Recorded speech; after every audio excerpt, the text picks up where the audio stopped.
like Brother Paul was saying, man, my stomach was in knots all night last night. It still is right now. Benjamin did an awesome job. My lesson is going to be on the poem that Brother Raymond shared with us on Monday. Kind of want to throw some points out there that I saw in it. First, I'm going to read you all the poem for those of you that weren't here.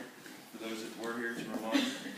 It starts out, my friend, the choice that you make, the many things you do, decisions, though they seem small, end up defining you. The books you read, the things you buy, the places that you go. You face decisions every day. You answer yes and no. Each choice you make is like a seed. That seed will surely grow. For what you plant within your heart takes root within your soul. That angry word when caught off guard, an accident, oh no, it's just exposed the heart's true state, laid out for all to know. But that's really not me, you say. Oh no? Then may I ask, where did it come from? Truly, friend, if not behind the mask. Can words or thoughts or actions come from where they've never been? For what goes in comes surely out. This is a proven thing. The secret pleasures you delight in, on which your spirit feeds, those things which occupy your thoughts will soon show forth in deeds. What you will do when no one sees is who you really are, and like a mirror, actions will reflect the state of heart. You make a choice, that choice makes you, a law of life that stands. So think about each choice, my friend, when you are making plans. And so that heart of yours beware, and diligently keep, for issues that pertain to life will flow from out of it. Something my grandma always told me was you watch who you hang out with, what you watch on TV, what you listen to. Because everything that you listen to and that you watch is going to become a part of you. That's what's going to come out. What goes in the brain, what goes in the heart, that's what's going to come out of the heart. So we all need to watch who we associate with, what we do, what we act like when we're not around our Christian friends, when we're not around our parents. Because the things that we do away from them, let's say that's your little secret life. That's you outside of the mask. Well, that's going to start to show whenever you are behind the mask. So we just not need to have a mask at all. Now, I've got a few readings, and they're from all from Matthew. First, I've got Matthew chapter 6, verse 24. No one can serve two masters. Either you will hate the one and love the other, or you will devote to one and despise the other. You cannot serve both God and money. And that's so true, because us as Christians, how can we serve God but also be of this earth? We can't. Because like another verse said, we're not of this world. You know? How can we partake of all the things in the world if we're not of this world itself? We've got to partake in godly things and spiritual things. We've got another verse here in Matthew chapter 5, verses 13 through 16. You are the salt of the earth, but if the salt loses its saltiness, how can it be made salty again? It is no longer good for anything, except to be thrown out and trampled underfoot. You are the light of the world. A town built on a hill cannot be hidden.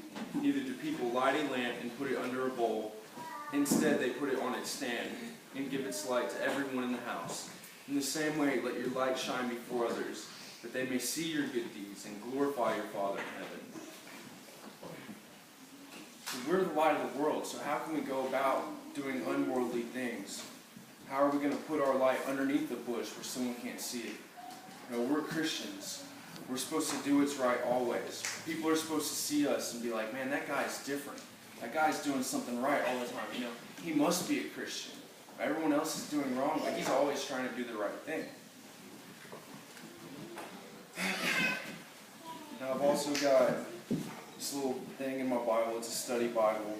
I did not come up with this at all. It's just in here, and I'm going to use it. All right? And it says, letting the inside match the outside. And almost all of us live two lives. What other people see on the outside, what is really going on inside of us. In school, we learn that outward signs of attention will please the teacher. At a job, we learn to put up a good front whenever the boss happens to stroll by. As we're putting on masks, we style our hair, choosing our clothes, use body language to impress those around us. Over time, we learn to excel at hiding truly serious problems. People tend to judge the outward appearances so they can easily be fooled. Acquaintances are often shocked when they see a mass murderer arrested. They're like, he was such a nice guy, he would never do that. Well, the outside didn't match the inside, did it? Now in chapters 5 through 7, Matthew announces that the time has come for us to change, not just the outside, but also the inside. In Jesus' day, religious people tried to impress each other with showy, outward behavior. They wore gaunt, hungry looks during a brief fast. They prayed grandiosely if people were watching. Went so far as to wear Bible verses strapped to their foreheads and their left arms. In his famous Sermon on the Mountain, Jesus blasts the hypocrisy behind such seemingly harmless practices. God is not fooled by appearances. We cannot fake behavior to impress him. He knows that inside the best of us lurk dark thoughts of hatred, pride, and lust, internal problems only he can deal with. Jesus goes on to present a truly radical way of life, free of pretense. These 3 chapters, among the most analyzed in the entire Bible, present a faith, a fresh view of the world. In one sentence, Jesus says, the truths presented here are not new. They fulfill rather than abolish the Old Testament law. In another sense, the way of life Jesus describes is more radical than anything before us, since Jesus' words turn up many normal assumptions upside down, with statements like, blessed are the poor in spirit, those who mourn, the meek, the peacemakers, those who are persecuted. Jesus attacks those who strive to build a good image by appearing powerful and successful in the service. Perhaps most radical of all, the Sermon on the Mount introduces the possibility of living solely for God, not for appearances.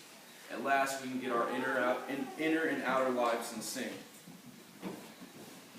So what I want to say about this is, live for God. Don't live for everybody else. Don't even live for yourself.